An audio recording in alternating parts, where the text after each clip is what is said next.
আমাদেরকে আমরা আশাবাদী এবার যারা টিচার নিয়োগ পাবে এই সার্কুলারে দেখবা যে 100% ফুল থাকবে এবং এখানে থাকবে ইনশাআল্লাহ।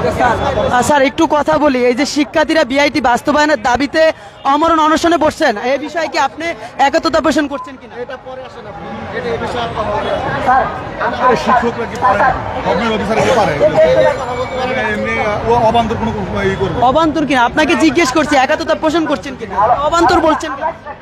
আমার কথা যে এমন মানে সেন্সিটিভ কোশ্চেন করেন না যেটা আনসার দেওয়া যায় না। আমরা এখানে অনশনে বসেছি, উনি একাত্মতা পোষণ করবেন কিনা এই প্রশ্নটা ওনার কাছে অবান্তর লেগেছে। আসলে আমরা আজকে যে এখানে অনশনে বসেছি, এই অনশনে বসার পেছনে প্রত্যেকটা জিনিসই আমাদের কাছে অবান্তর লেগেছে বিদায় আসলে আমরা এখানে বসেছি।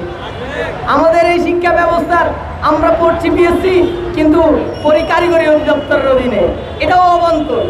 আমাদের এইখানে আসলে যা কিছু চলে সব কিছুই অবান্তর। তাই আমার প্রিন্সিপালের কাছে আমার অনশন পর্যন্ত অবান্তর মনে হইতে পারে, এই ব্যাপারে আসলে আমার সন্দেহের কোনো জায়গা নাই। আসলে হইতেই পারে, আমার পুরো সিস্টেমই অবান্তর সিস্টেম চলতেছে।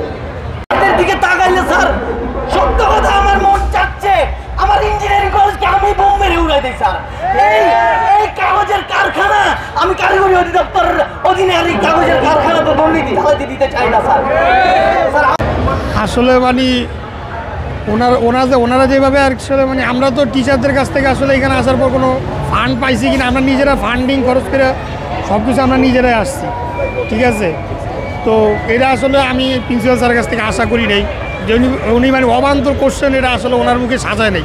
উনি বলতে পারতো যে যেহেতু আমাদের স্টুডেন্টরা মানে একবারে অসুস্থ হয়ে গেছে, আমরা এটার সাথে একাত্মতা প্রকাশ করতেছি, ওনার এটা আসলে বলা উচিত হয় না। আমি আসলে ওনার এটা মানে খুবই ওনার থেকে এটা আসলে একজন প্রিন্সিপাল হিসেবে ওনার কাছ থেকে এটা আশা করা যায় না। আমরা দীর্ঘ 47 ঘন্টা যাবৎ অনশনে আছি, কিন্তু সরকার পক্ষ থেকে আমাদের সাথে এখন পর্যন্ত কোনোভাবে আমাদের সাথে সাক্ষাৎ করেনি। আমাদের কি দাবি, আমরা কি দাবির জন্য এখানে এসে বসেছি, আমাদের সাথে এই বিষয়ে কোনো কথা বলেনি। আমরা সর্বশেষ বলে দিতে চাই, আমরা আমাদের জীবন দিয়ে দেবো, কিন্তু আমাদের অনশন ভাঙবো না। বিআইটি ছাড়া আমরা আমাদের অনশন ভাঙবো না।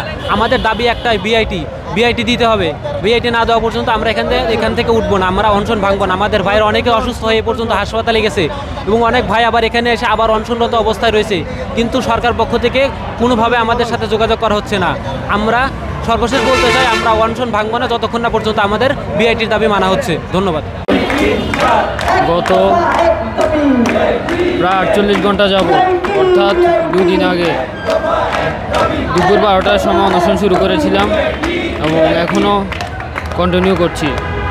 আমাদের এই দাবি এক দফার বিআইটির যতক্ষণ না পূরণ হবে, যতক্ষণ না কোনো আশ্বাস পাবো লিখিত, ততক্ষণ আমরা এই অনশন চালিয়ে যাব। যদি এখান থেকে আমাদের লাভ যায় তবে আমরা এখান থেকে আমাদের দাবি না নিয়ে ফিরবো না।